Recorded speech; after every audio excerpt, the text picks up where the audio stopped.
Welcome to Everyone Loves Guitar, where we get to sit down and talk with interesting professional guitar players and related music industry experts. If you love playing guitar, stick around. You're in the right place.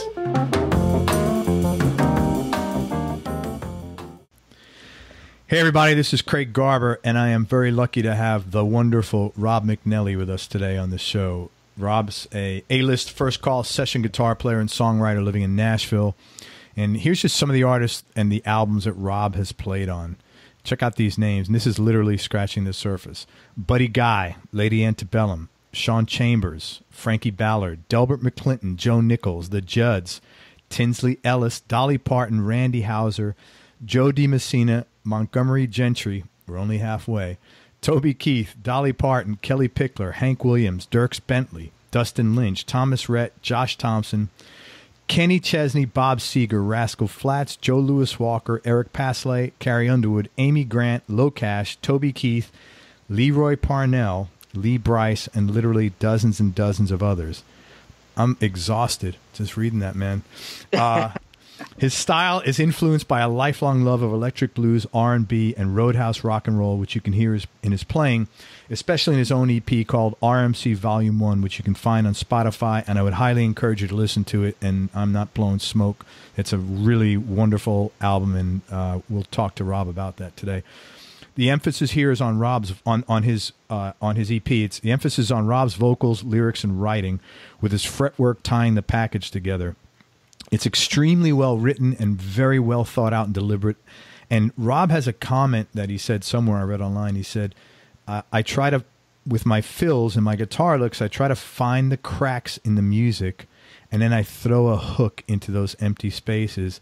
And I listen to the album literally 6 or 7 times, and that is a really good way of putting it, because everything is so tasty there, and those fills are just like, you know, spilling the right amount of water in between the rocks, man. So nothing's flowing over, and it's just like perfect. Oh, cool. As a session musician, Rob's landed a string of high-profile gigs and awards, including Guitarist of the Year from the Academy of Country Music in 2014, by focusing on the rhythmic riffs that dart in and out of each song, never crowding the melody.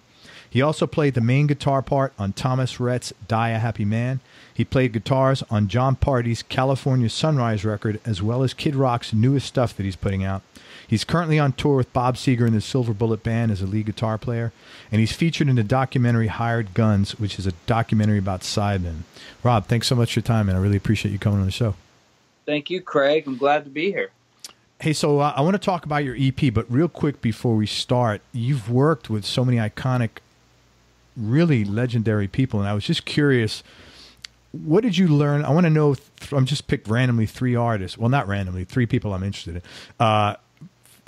What was your biggest takeaway, the lesson you got from working with Bob Seger, and how did that gig come about?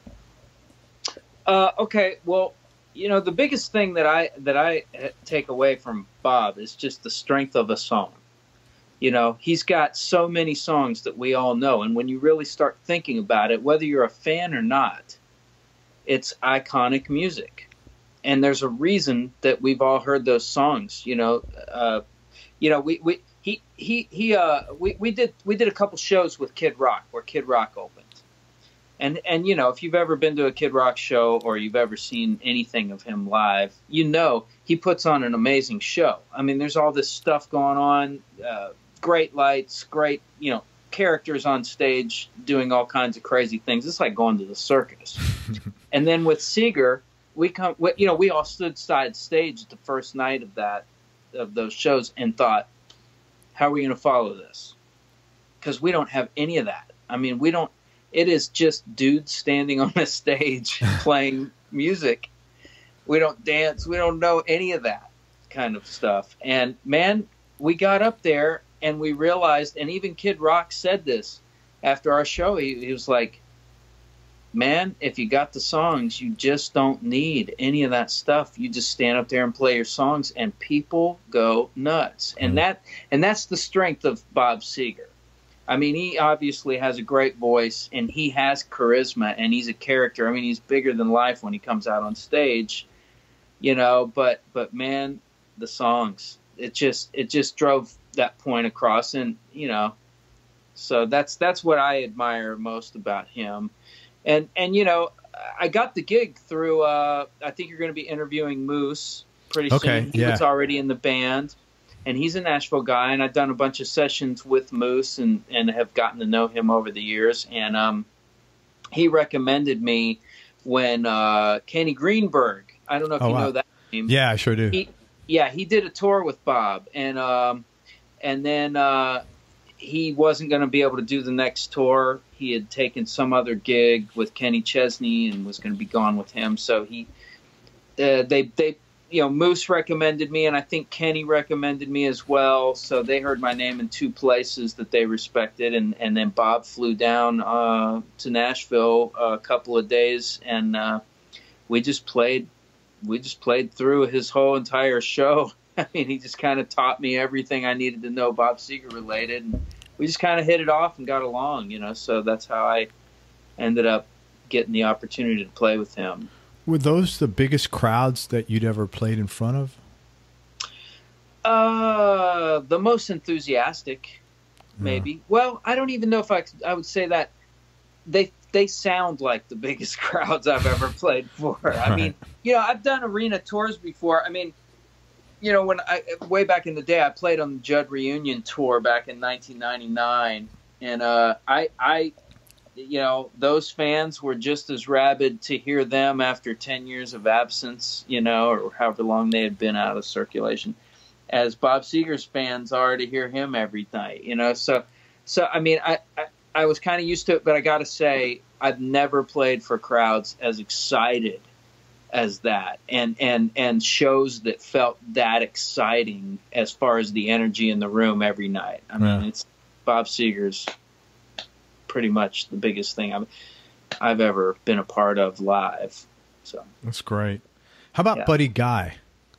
Yeah. What did you learn from Buddy, and how did that gig come about? You know, I'm friends. I've worked a lot with the guy that produces him, Tom Hambridge.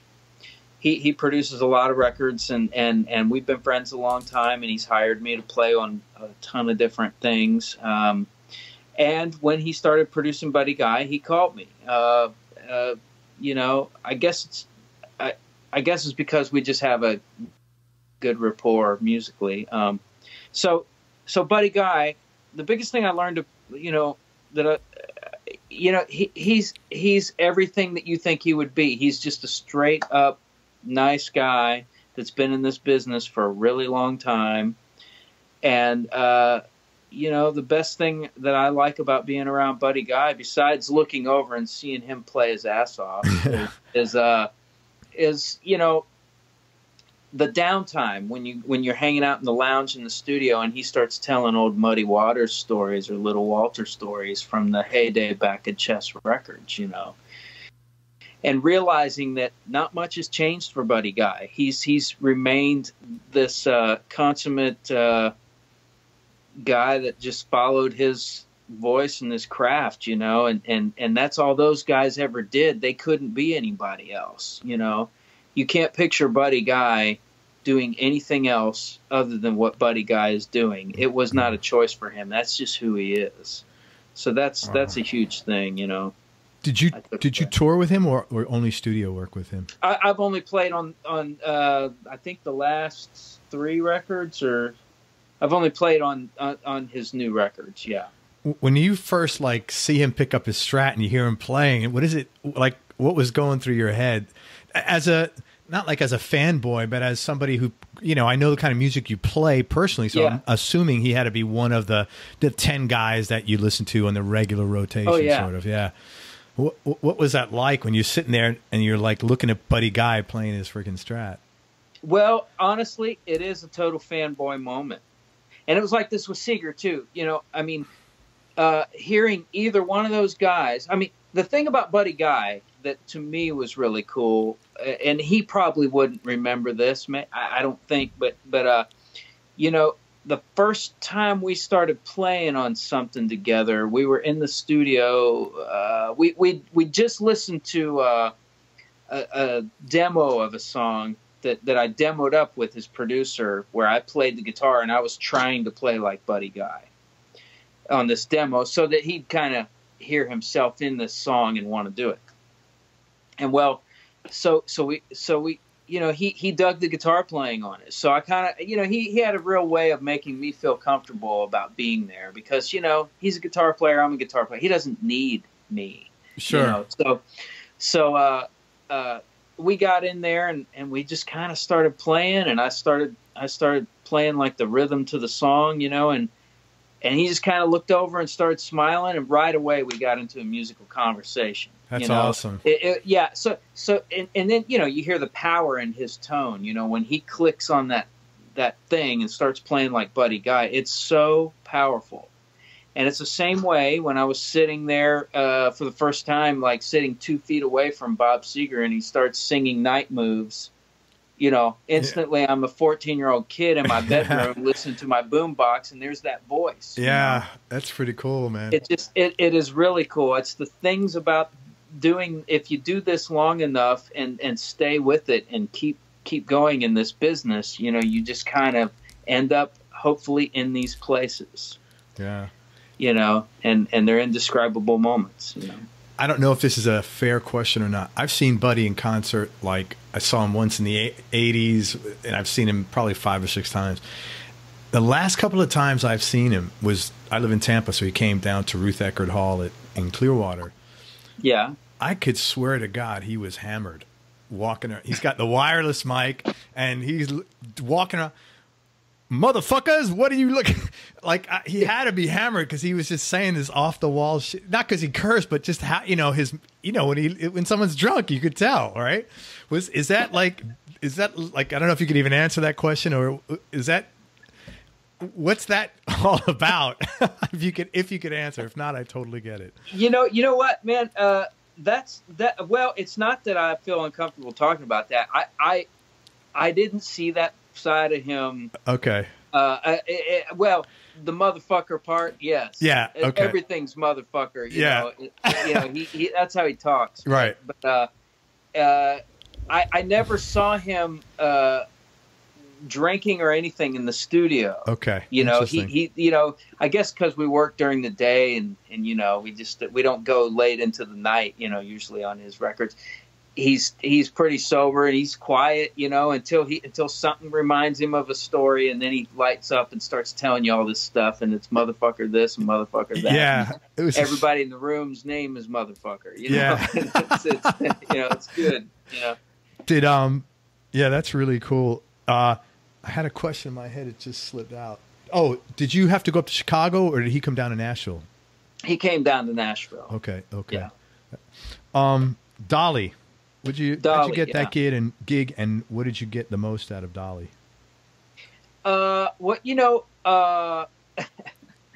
Dolly is just another person you grow up with, especially if you're our age. Yeah. I mean, I remember looking at Dolly and thinking she was beautiful, growing up, seeing her on TV or whatever. And her, she comes in the room and acts just exactly like you'd want Dolly to act. She's in a great mood. She's upbeat. She's happy. I think the thing is, man, she just came right up to me and gave me a big old hug and said hi, and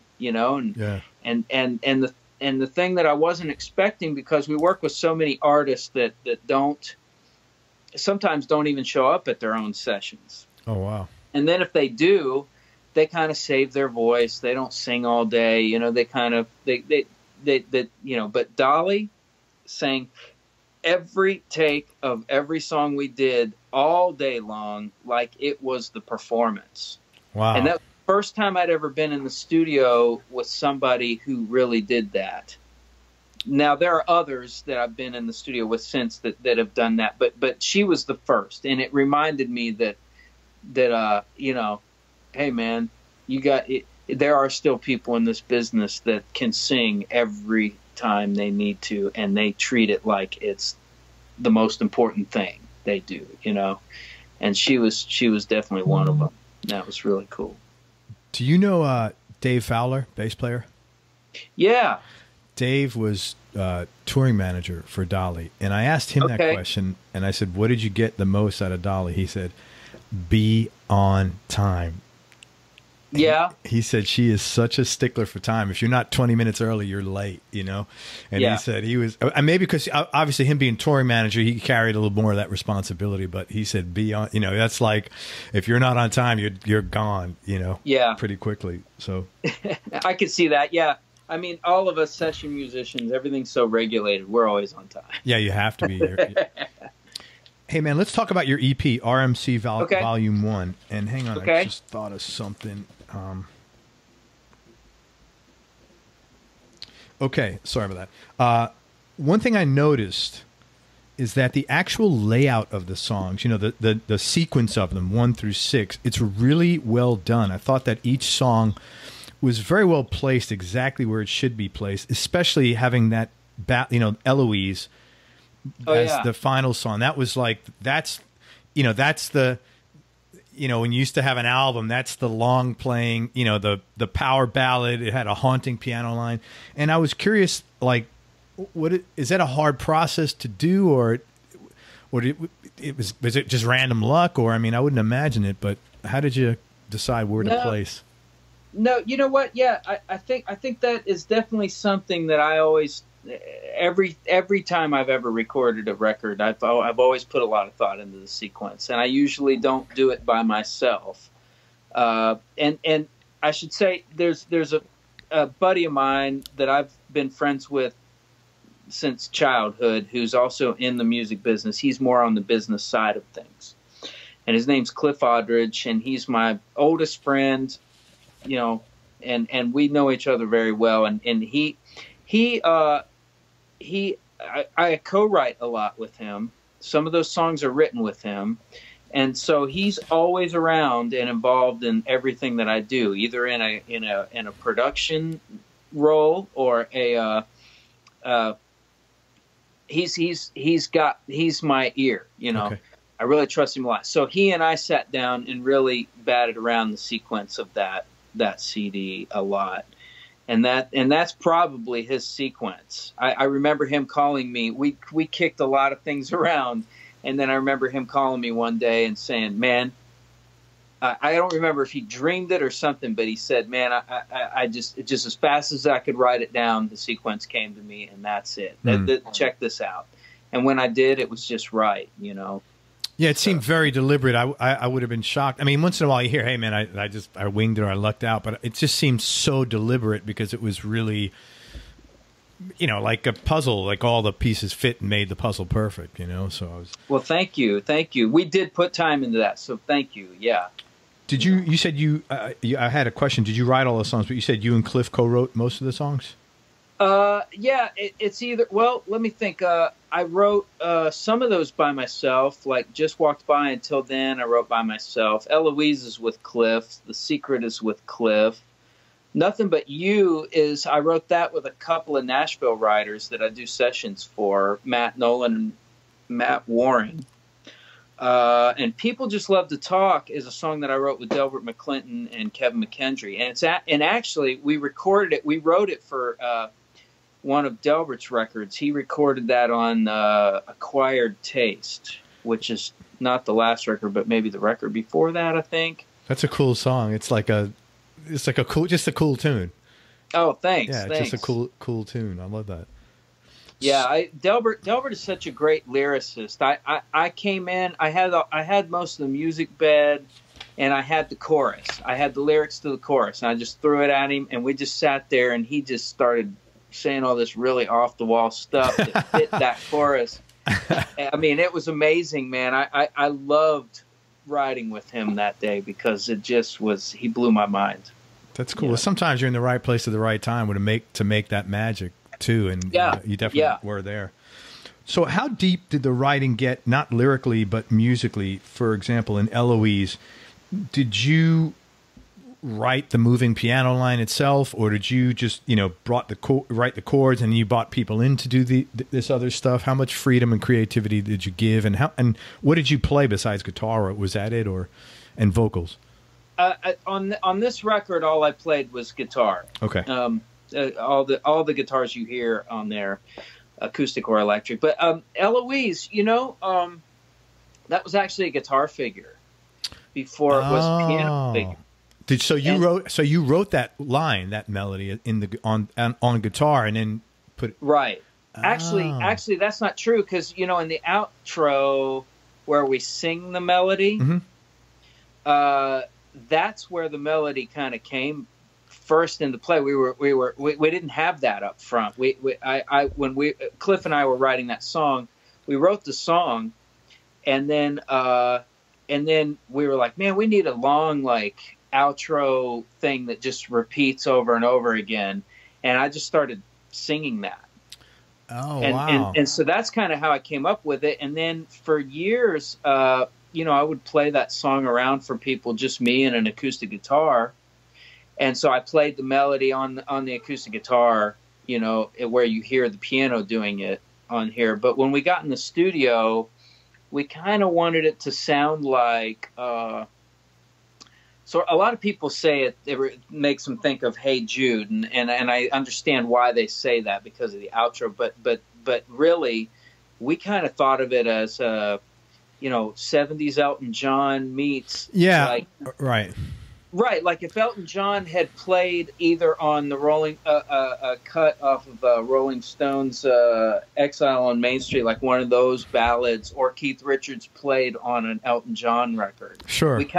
That's where I was coming from as far as my headspace on it, Yeah, that line is really, I don't know, I just felt it's funny, it's sort of like directed.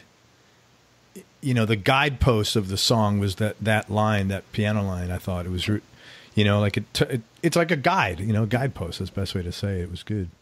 Yeah. Well, thank you. Yeah, I like that about it too. It's like it's the theme that keeps coming back at different points in the song. It's like the home base of that. Yes, that's a good way the home base for sure. Yeah. And I had a question here for Rob about his voice, but we talked about it before. But I just want to tell everybody, if Rob would have said to me, "Hey, I'm a lead singer," I would not have. If I didn't know he played guitar, I mean, the vocals in that are great. So check out the vocals. I want to ask you some specifics about the tracks. Just Walk By. Is that a telly at the end in that solo? No, actually, it's I played an old Gibson 355. Oh wow, those are really cool guitars with the tone, the Veritone thing. Well, or is that the mono one? I have two mono versions. I have a 59 and a 69. And I believe everything on that record is, the large part of that record is the 69 355. Very cool. But mainly because one of the guys that Cliff co-produced some of the songs, and then Russ Paul co-produced some of it. And Russ, when I played on his stuff, he said, "No, we're going to play one guitar as much as possible. I want it to be one sound." And so the 355 just ended up on a lot of it, Yeah. That's not, there's a couple of videos of you online with it looks like a 335, or is that the 355? That's the 69 355. Okay. Yeah.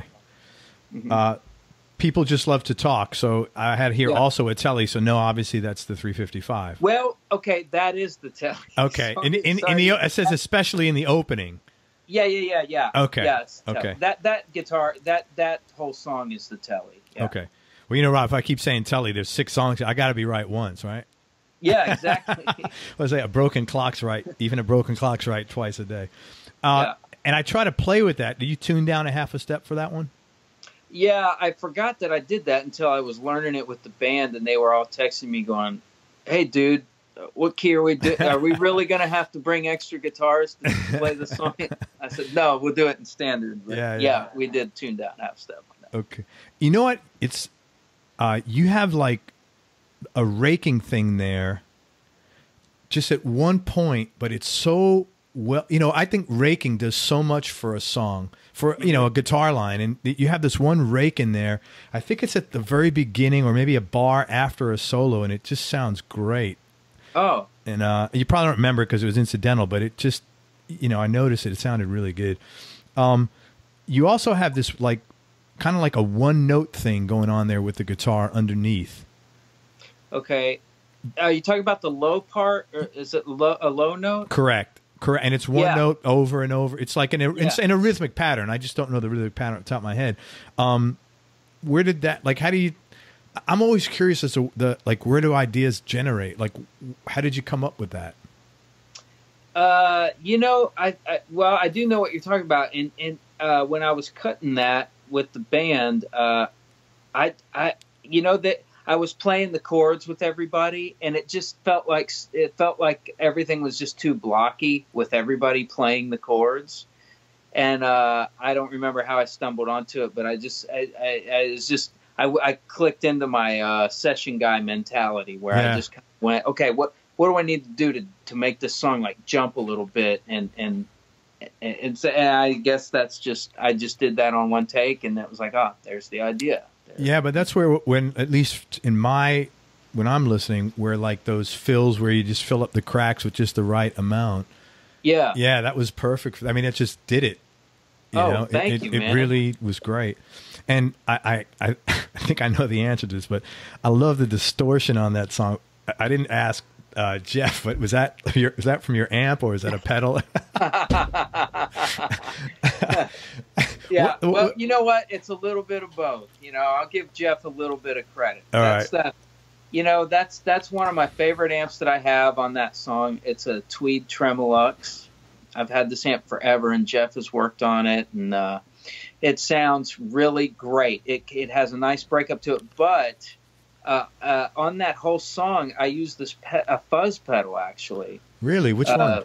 It's the Basic Audio Scarab Deluxe. Cool. Which I'm in love with that pedal. I've used that pedal for a long time, and that sound that you hear almost through the entire song is the Tele with that fuzz pedal on, but the volume on the guitar backed off, you know, probably down to like 8 or so. Yeah, if it were a Strat, it'd be on like 8, you know. Man, it just sounds like a great thick overdrive. It did, yes. I'm surprised he was a fuzz. Thanks. And it was funny. Yeah. That pedal is fantastic. I wrote it down. I'm going to check it out online now, just because I need another pedal. Right. I know. I've got a mountain of them sitting in this room. You know. Nothing But You. Is that a 335 or is that your 350? That's the 355. Yeah. See, that sounded like an open. You know, that sounded like a semi-hollow body to me. Yeah. I had same question. It had a really cool muddy distortion. Was that again that Scarab? No, that is. I'm playing through. That's one of the tracks that Russ Paul produced, and so I was playing my guitar straight into. He has this old Princeton Reverb that is an interesting amp. There's not another one like it anywhere in the world.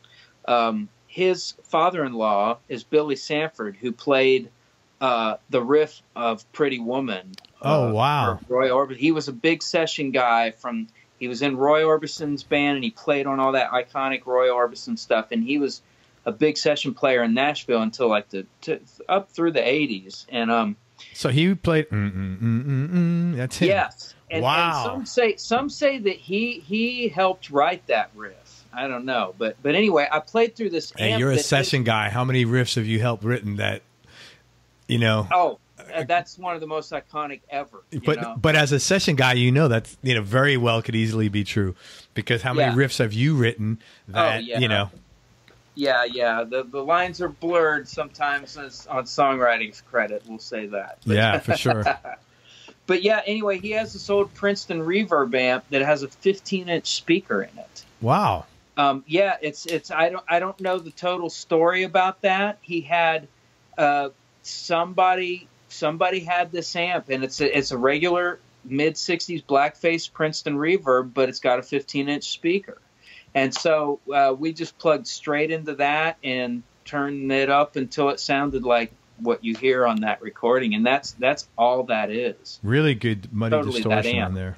Yeah, thank you. Yeah. Till then, it was great vocals on there, and I was wondering if the guitar solo was a different guitar than the rest of the song. Yeah. So most of the guitars on that song, electric-wise, are the 355.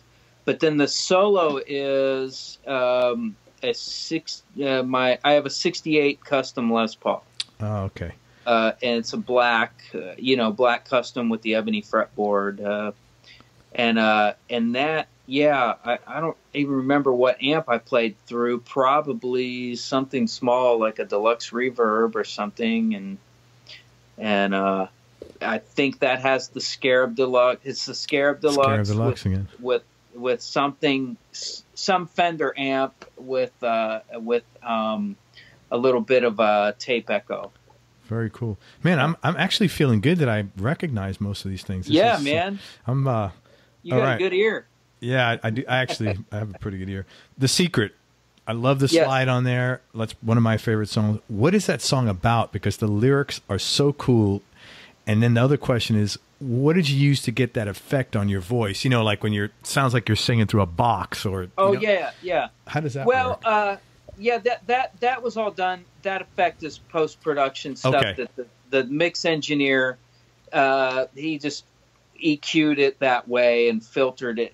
I don't know what plugin he used, but it's like post-production. Basically like all mid-range, no lows and no highs, you know, and distorted. We gained it. I had him gain it up so that it kind of sounds the way that you hear it, if you know.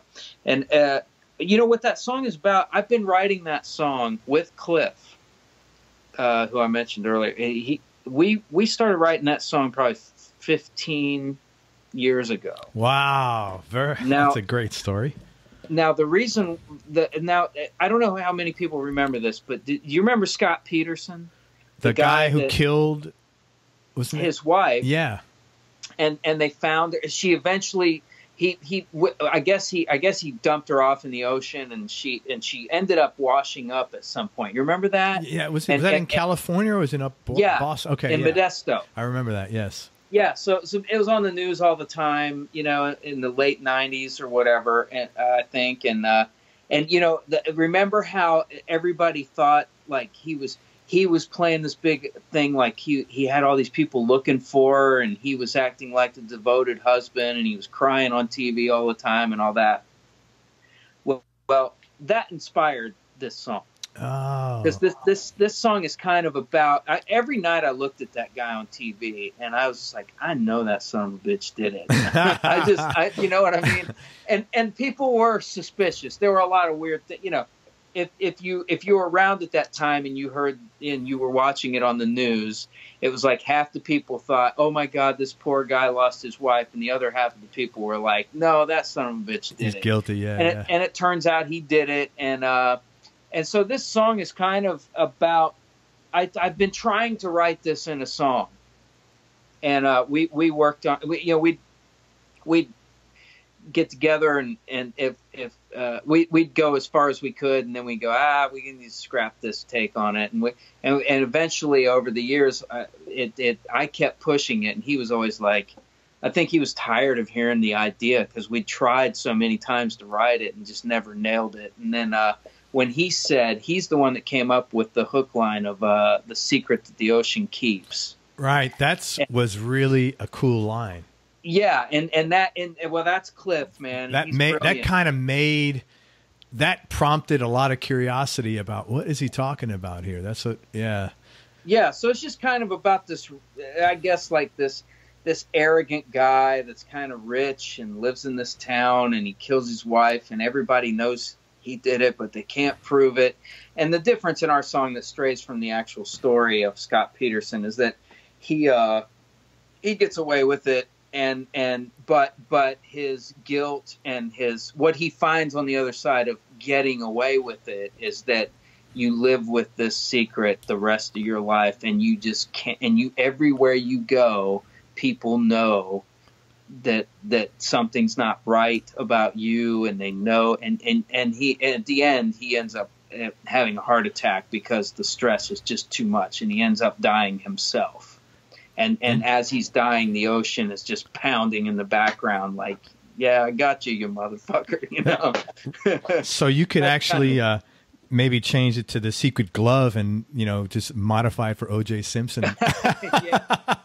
No, except he's out. I don't want him coming after me. Yeah, good point. With O.J. Good point. And the last song, Eloise, really pretty fills. Again, beautiful slide. Did you work that solo out beforehand, or was that improv in the studio? Well, I knew I wanted to incorporate the main melody line, but beyond that, it was all off the cuff. Like I didn't. Wow, Really... that's awesome, man. That's beautiful. I was sitting there saying, "Now he's probably going to say it was improv," but I know you're being sincere about it. It was beautiful. It was every note was like, just perfectly placed. But I would imagine that being a session guy, you have so many.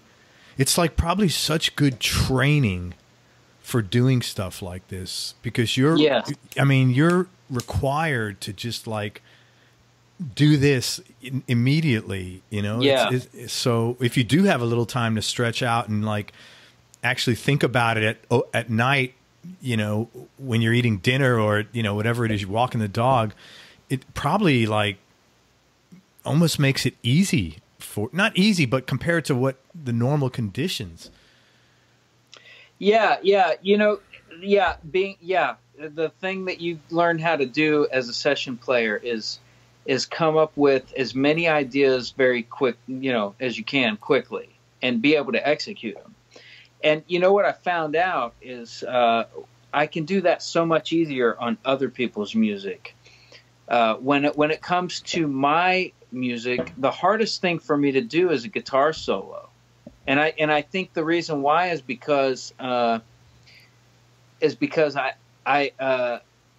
think about it least, and when it comes to my records for some reason, and then when I'm in the hot seat and have to do it, I'm just kind of like, oh man, I don't really know what to do here. It's very weird that I get like that in a situation where I should know exactly what I want to do, but I have to actually get myself kind of I don't know. I really have to hit a special head space to play on my own music as far as guitar solos go, to where I can feel freed up to just do whatever I want to do. And if you heard some of the earlier takes of that Eloise solo, you might laugh because it's just like, what? Wow, this guy sucks. I doubt that would have been my reaction. Well, I mean, it's usually me. It usually starts out with me throwing too many ideas at the space involved, and then I kind of put the guitar down and listen through to a couple things, and then I figure out exactly what I want to do. Whereas if I'm playing on someone else's song, I can't. A lot of times I feel like they just love my first solo, because I can click into that headspace on someone else's music easier than I can mine, and I don't know why that is. But no, it makes actually total sense because first of all, it's a totally different environment. Where creatively, when it comes down to it, as a session guy in that environment, you don't have the luxury of spending an hour or two to think about something. Right. The other thing is you're always, if you're a type A personality, of a strong work ethic, you're going to be much more demanding of yourself than anybody else would be. Yeah. That's just reality for anybody that in anything, business, music, whatever you're doing, and they will love your solo because nothing against any of the artists you're playing with, they don't know what they don't know. Yes. They don't know what's going on. You may play it and say, man, this sucks, because in your head, you've got 6 other options. They don't know that. Right. And that's absolutely something that works for me. Yeah. Yeah. and not like against, it's just, and it sounds great to them. It does. But yeah. See, you're comparing it to, man, I could do these other things, and they don't have that. They're like, wow, that's great. Yeah. So they don't have the ability to, what you're doing. So I totally get it, man. It makes a lot of sense, actually. Yeah, that's actually a great way to put it. Yeah, that's it. Where are you originally from? Where'd you grow up? Columbus, Ohio.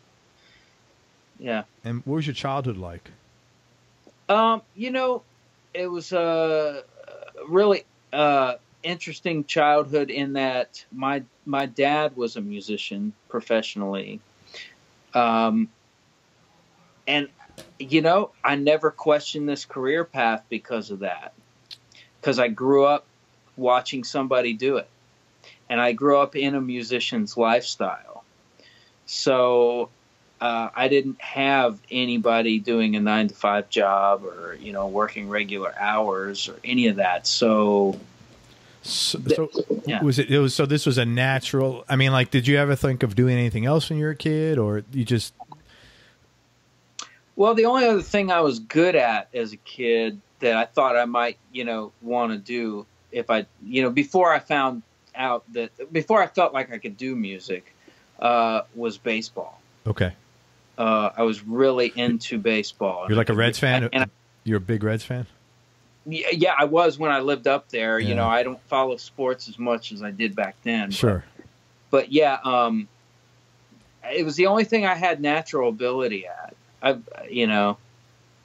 never done anything in my life that I had to work at, and I don't know why that is. I just never, I never found it. I would probably say you probably had to work at being this good at guitar. I mean, you didn't like fall off a log and like, hey, here I am. I would imagine that this is like years and years and years of woodshedding and staying up till all hours of the night, and yes.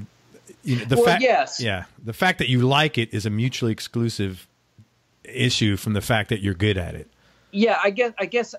Yeah, it's not like I didn't work at those things. It's just that none of it ever felt like work ever. Which is wonderful. Yeah, it is. I'm lucky. I mean, I took that for granted for a lot of years. I didn't realize that I assumed when I looked around and saw people doing what they do for a living or for their life that they feel the same way about what they're doing as I do. It wasn't until much later. That's interesting. Good. Yeah, I didn't understand that. You know, that is really interesting. Yeah, I mean, I just assumed that. Well, you must be working a desk job because that's what you love to do. Because I'm doing what I love to do. I didn't realize that a lot of people go to jobs that they really don't like, and they have to have all these hobbies because they would go crazy. You know. It's very interesting. Yeah. Was your dad a guitar player? Well, he was a guitar player, but he was more of a songwriter. Oh, cool. Which is probably why the songwriter thing got instilled into me over just being a guitar player. Sure. What did you learn most from your dad as far as musically? Musically, you know, well, just that it's not that hard. I shouldn't say it's not hard. It's not that weird to do this for a living. You know that you know. I mean, you know, I watched my dad, you know, get up pretty much every day. You know, at whatever point that he would get up. He was always writing songs. He was just always doing it. It just, music was, I think we were the same. Music is always going on in my head. Yeah. And I think that he was the same way. And I think a lot of musicians are this way. It's just music is going on in your head at all times. And he followed that, you know, so I grew up with an example of somebody that when they had an idea going, they took time to sit down and flush it out, you know. So you grew up in basically an artist, you know, in this case musical art, but an artist mentality. Yes. That's very cool. Did you? When did you move to Nashville? 95, August of 95. Oh, okay. So I was going to ask, do you know Dave Baker? But Dave Baker. Probably not from Ohio though, because he's no. You know, why would I know him? Because that name sounds familiar. He's Kelly Pickler's guitarist. He's in Nashville. Okay. He's a little younger than you, but he's from Ohio. That's the only reason I asked. But you moved here in '95. You would know him from there. Yeah. It's possible we've met. I would have to see his face. So let me ask you this: everybody pays tuition in whatever we do, and I was wondering if you'd be kind enough to maybe share one or two mistakes that you made along your journey, and what were the lessons you've learned from these. Whew, you know, I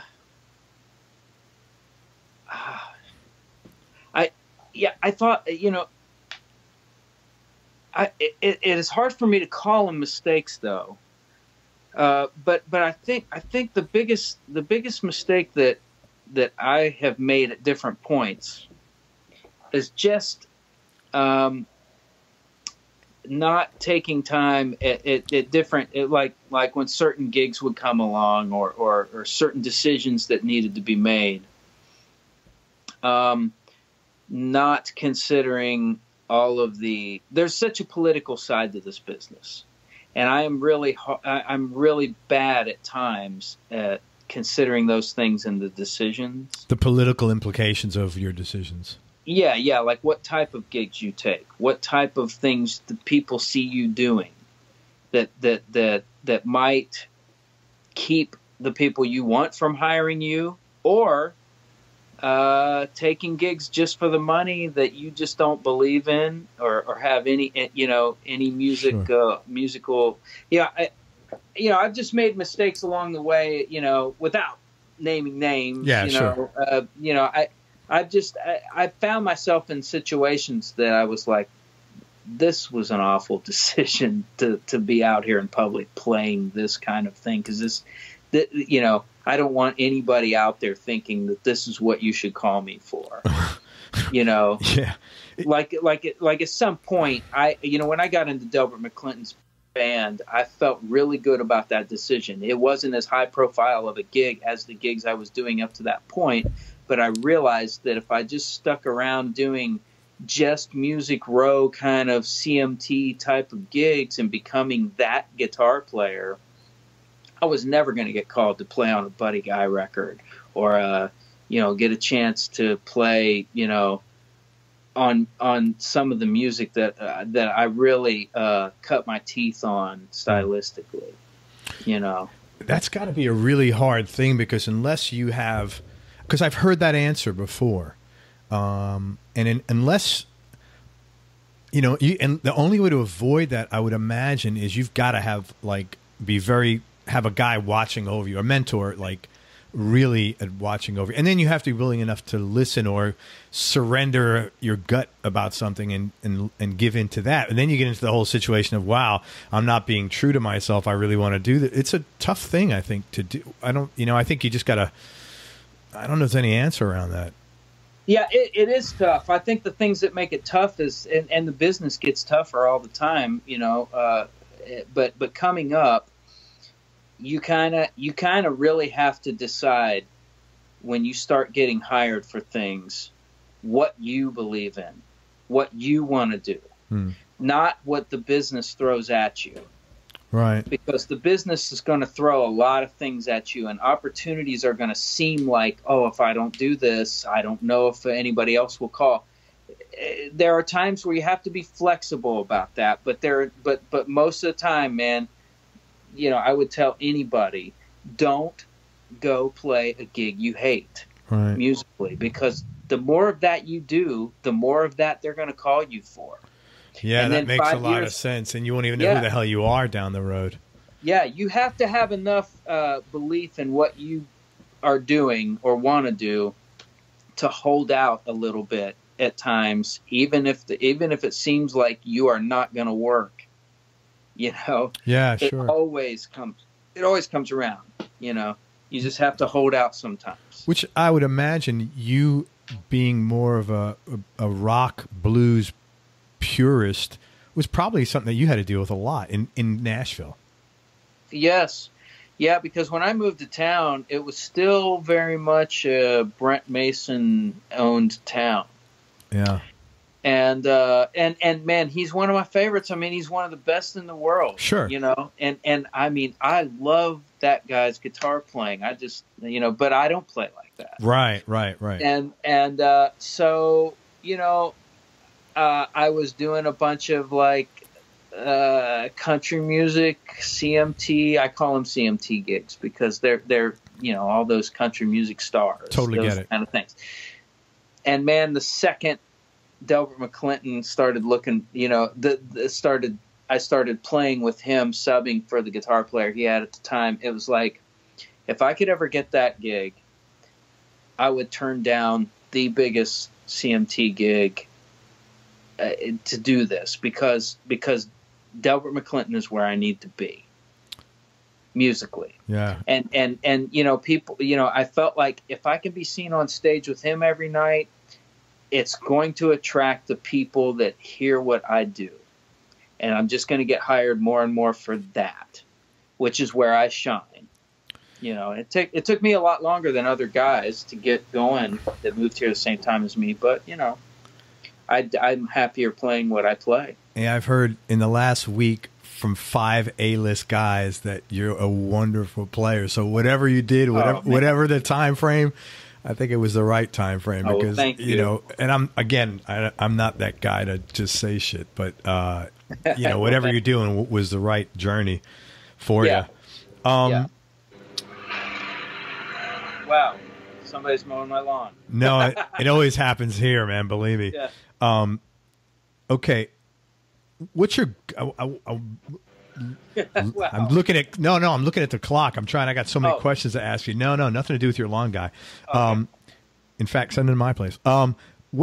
What's your go-to guitar right now? And what other 2 guitars of yours would make up your top 3? Well, you know, I have one of my dad's Strats. Oh, wow. Yeah, well, yeah, I have 3 of his guitars. When he passed away, I inherited these 3, and I have a 65 Strat of his and a 55 Tele of his, and then I have a cool Guild acoustic, and I play the Strat and the Tele a lot. That's nice. You know, and then I'm associated pretty heavily with this Jeff Sen guitar that he built me. That's a Tele. What's his name? Probably Jeff Sen, Senn. Jeff Sen. Okay. Jeff Sen Guitars. Really great builder. And he's one of my best friends too. And we, you know, where's he out of? He lives down the street. He's here in Nashville. Okay, shout out to Jeff Sen. There you go. Yeah, and you know, he built me the Sunburst Tele. I had him build this thing that's got a P90 in the neck and a regular Tele pickup in the bridge, and I use that guitar a lot. You know, it feels like my old. He carved the neck out to feel like my old 55 Tele, so it feels very much like that, and it's the only new guitar that I play that really feels like a real good old guitar. Meanwhile, every picture, every video I've seen of you is with the humbuckers. It's either with your 355 or like on your website you have like it looks. I think you said it's a Godin or no, it's that old Les Paul. It looks like like a gold top that's been really weathered with P90s maybe. Yeah. That's my 53 gold top. Yeah, that's nice, man. You know what? I play all these guitars. I know. I can't pick a favorite. Well, that's good, man. That's a good problem to have. Any cool or interesting stories behind how you acquired any of these guitars? Well, yeah, I should probably tell you about. There's actually a book. It's called "A Perfectly Good Guitar," written by Chuck Hawley, and it's about how I got my dad's 55 Tele, because when my dad passed away, that guitar was not around, and I expected it to be, because as a kid, I played that guitar around the house all the time. Well, it wasn't there. Nobody knew where it was.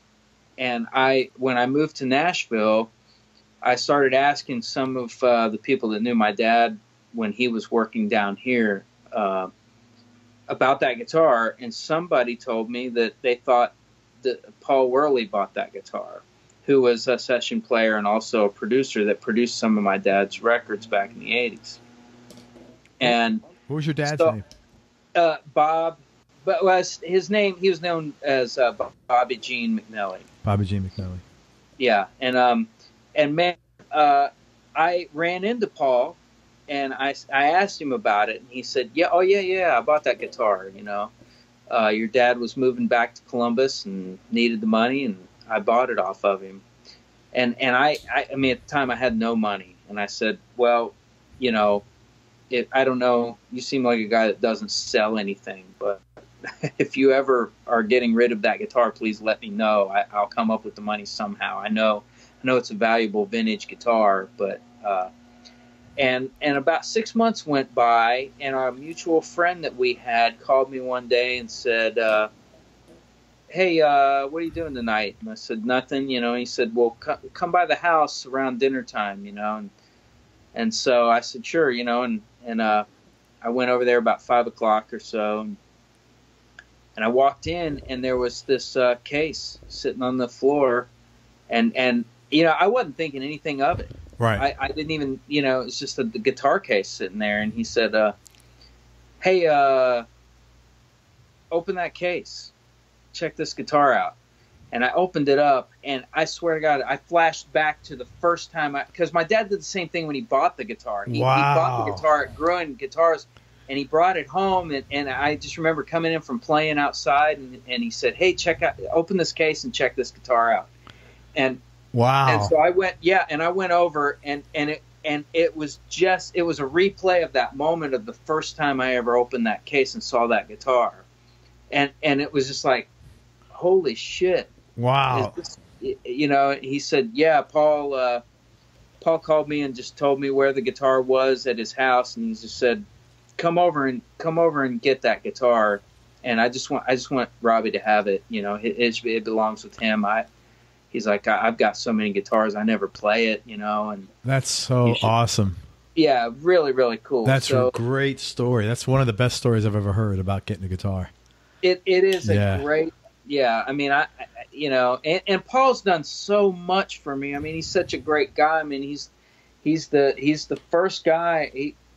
He produced the first #1 song I ever played on, and he hired me on that first Lady Antebellum record, and I played on most of their big songs because of him, and that, he's given me so much that I can't possibly repay him, and every time I see him, he just says, just keep passing it on, you'll find somebody else that needs something. Right, someday. Right. That's a great story, man. I'm so happy you got that guitar. And the way you got it, that's awesome, man. That's really nice. Thank you for sharing that. Ever sell a guitar you wish you can get back? Yes. I've sold many of them, but the one that bugs me the most is a '64 Rickenbacker 12-string. Oh wow! The George Harrison Rickenbacker 12-string. What prompted you? I guess you needed money at the time. That's why everybody. No. I was an idiot. I was like 17 or 18, and at the time, people were playing Steinbergers, and Paul Reed Smiths were new, and everybody was kind of playing those, and Ibanez guitars and all that stuff. And all I had were these old vintage guitars that nobody seemed to care about. And I wanted something, new. If you'd only known, somebody would have whispered, just hang on to it. You'll be the envy in 10 years. I know. Really, honestly. But I sold that Nobody guitar. will care about that Ibanez. Yeah, exactly. I mean, I sold that guitar and another great guitar. I sold a 62 SG Junior Good Lord. to this guy up in Columbus. Yeah. Wow. And he still, as far as I know, he still has them, and he won't sell them back to me, which makes me really mad. No, yeah, he's a good guy. No, I'm just kidding. But yeah, I sold him to him, and I think I went and bought. That is so embarrassing. I bought a Steinberger. Oh my God! And I took it to my gig, and I played like half a song on it, and knew instantly that I had fucked up. Those are the ones with no headstock. Yeah. This one had the regular Strat style guitar body, but no headstock. I was just I had just seen Alan Holdsworth, and he blew my mind, and he was playing a Steinberger, and I was like, okay, that's what I got to get. Yeah. It's funny. I was a big Johnny Winter fan, and when he started playing those, it always was just weird. Yeah. It was just like, man, you're Johnny Winter. You're supposed to be playing like something vintage. You're not supposed to be playing that. Exactly. Yeah. So yeah, I instantly knew that I made a mistake, and then it really hurt because I was a Tom Petty fan, but I didn't pay attention to what kind of guitars those guys were playing, and when I realized that they were playing Rickenbackers and stuff, I was like, ah, there you go. Why'd I do that? Are you outgoing or shy by nature? You know, it probably depends on the room I'm in. It's fair enough. Yeah. That's a good answer, actually. Yeah, you know, most of the time not, but sometimes, you know. Sometimes you're quiet. Sometimes if I'm around, you know, people that are really, really bunch of dicks. loud. Yeah. Well, no, that's called smart. Are, that's not called quiet, shy. That's called, you know, not wasting your energy. At least that's what I call it. I can tell when I don't have very much in common with people. Yeah. And if I feel like we don't really have much to talk about, then you know, I stay on the quiet side. Yeah, I'm actually the same. I'm very outgoing, but like if I'm very outgoing, but I will never waste my, you know, to me, time is the most valuable commodity. And so like, you know, I would never waste it. You know, I won't be rude, but I can't do the fish on the wall thing. You know, it's just not my thing. Yeah. No, I'm the same way. Yeah. Most important thing your father taught you? You know, gosh, I guess it's probably just being a musician. Just being a musician. You know. How about mom? Most important thing your mom taught you? You know, my mom really taught me to. She was the counterbalance to that, the other side of the coin, where you know she would keep me mindful of checks and balances. You know, just things like, you know, yeah, it's cool to go do this, but you also got to be able to pay your bills and know that you've got enough money in your account to pay your bills, and always be thinking ahead. Yeah. You know? So it was like the artist mentality versus the keeping shit together mentality. You know. Yeah. I totally. That makes a lot of sense. What's your superpower, man? Do you have a superpower? Whew. Man, you know, that's a tough one to answer. What's yours? Maybe that would help me. You really want to know? Yeah. Okay. It's a sign of a shitty story, but it's not really. So I have a really bad childhood, and like really bad. And they've done studies on this. When like abused kids grow up, as a kid, you have to be able to identify the environment you're walking into in a split second. So like you're turning the key and you have to fucking know, okay, is this like mellow? Is this like Beirut? Is it a war zone? Is it like what's, you know, and you have to know immediately because you got to be prepared. Yes. So what that does is I'm pretty good at identifying, like, this sounds very weird. I'm from New York City, but this sounds like very California, like people's energy. So like I'm good at reading like, you know, someone's sincerity and, you know, not, I wouldn't say 100%, but pretty, I get good. My vibes about people are very accurate, you know? Yeah. And it's gotten better as I've gotten older, because when I was younger, I was, you know, having that background, I kind of had a little bit of a negative attitude. I was very skeptical of people, which should naturally be having that background. I'm not now at all. I'm very open-minded and, you know, but I'm good at reading people, you know, I guess intent. I'm good at reading people's intent. So. Yeah. Man, we're the same. Really? Yes. Yes, because I mean, you know, I had a really rough upbringing. I mean, my dad was as great as it was being around a musician.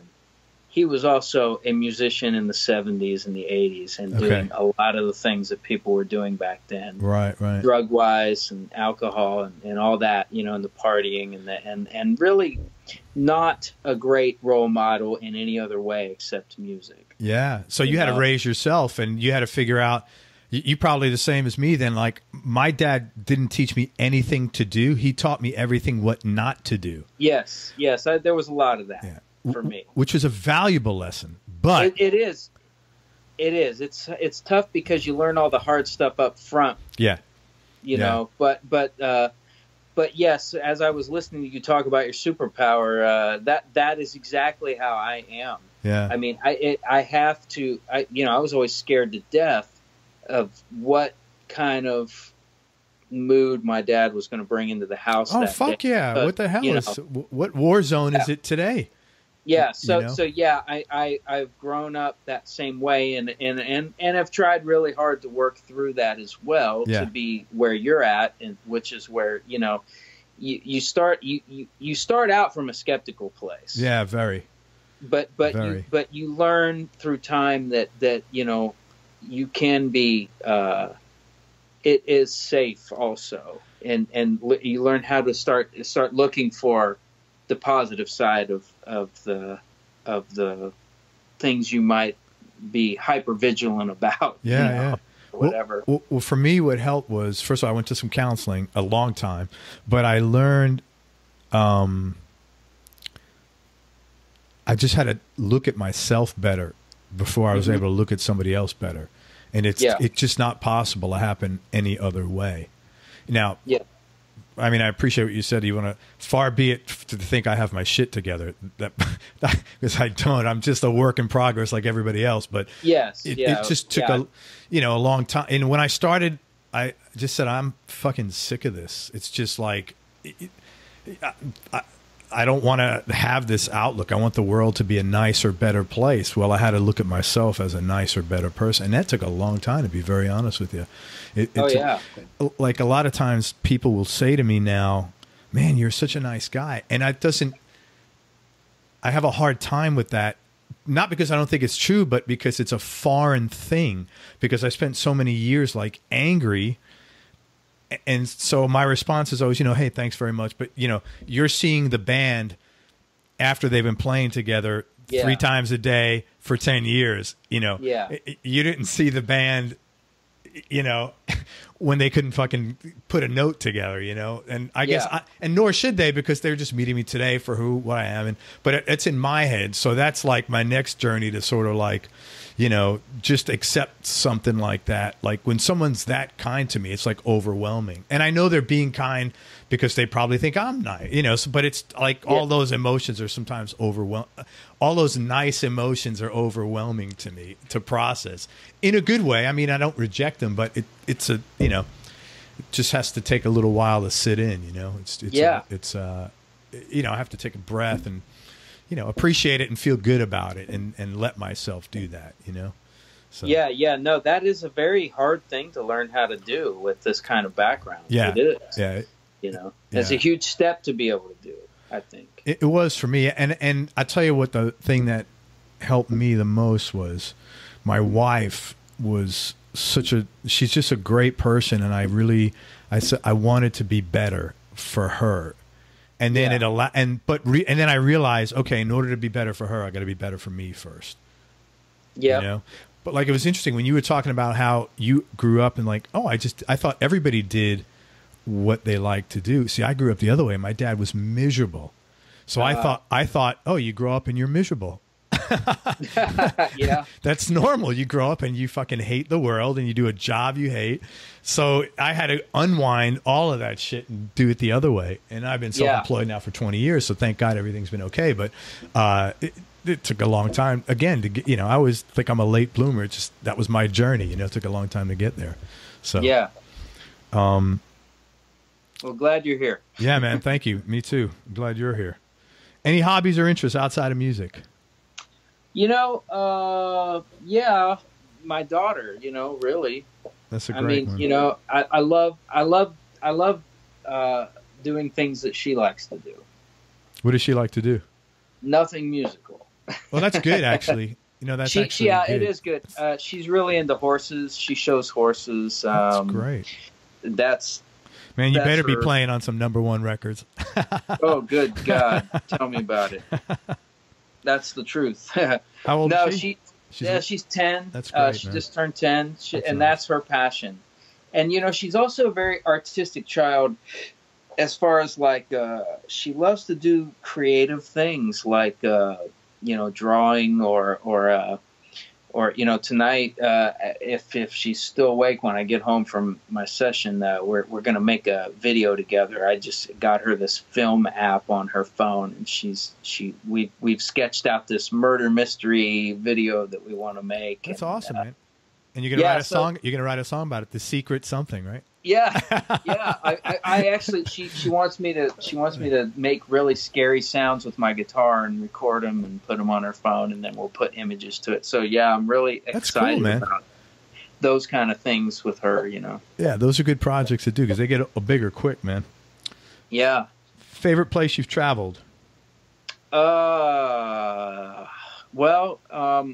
gosh, there's a lot of them, but the place that I enjoy being in the most is probably New York City. Really? What do you like about it, and where do you like going? If you even know that places. Well, it's different every time. I have a few places that I go to, almost every time I'm there, but I don't set out to make that happen. It's just the energy of that. It's amazing, city. Isn't it? It is, yeah. and I love, and I felt that way every time that I've gone there. It's just like everything's buzzing, everybody's moving around and getting stuff done, and so many things are happening all the time, and I love being close to that. It's like it's just this energy that gets inside you, and or at least me, and some people it probably makes nervous, but for me, I thrive on that environment. Yeah, it's a very.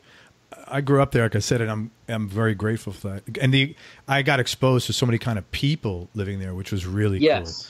All race, creeds, color, ethnicities. You know, it's funny because I know accents real well. So like we'll be sitting down, and the waiter will come, and if I'm with another couple or something, it's like, oh, that guy's Lebanese. I'm like, what do you mean that guy's Lebanese? How do you know? I was like, just ask him. Hey, my buddy, where are you from? Lebanon. That's great. Because it's not like my first rodeo hearing a Lebanese accent, sort of. So it was a good place to grow up. 2 more questions, Rob.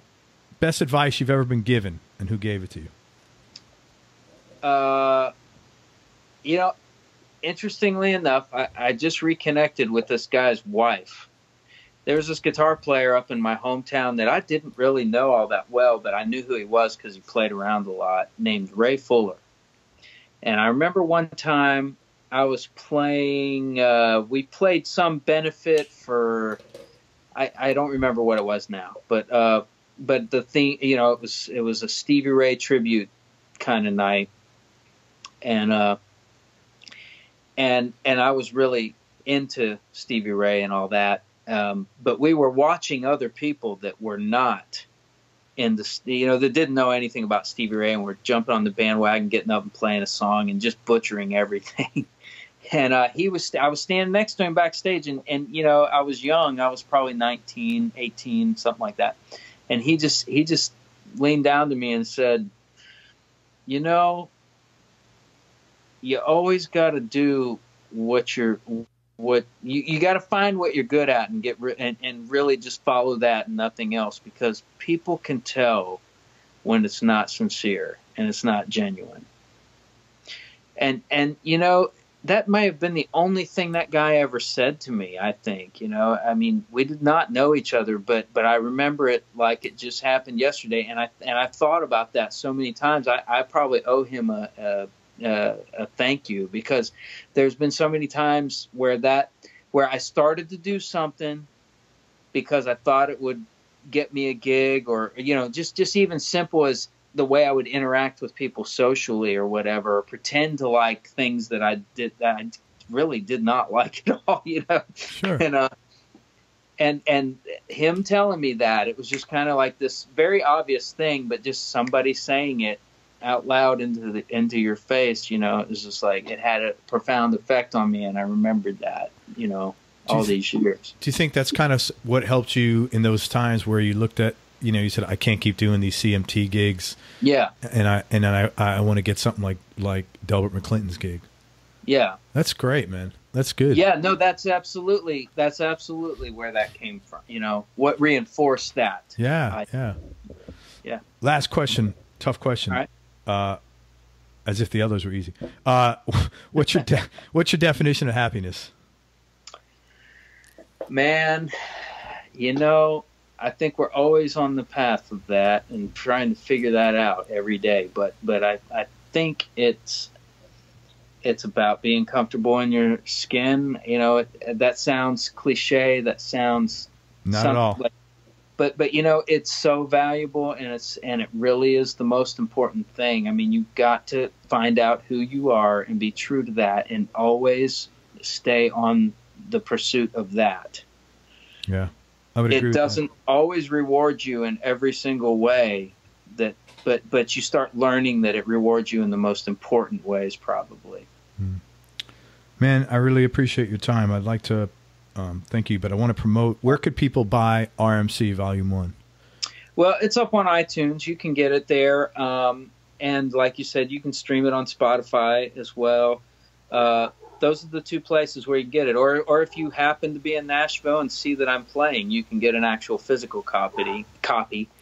Is that you put your tours on, or where you're playing on your website or anything like that?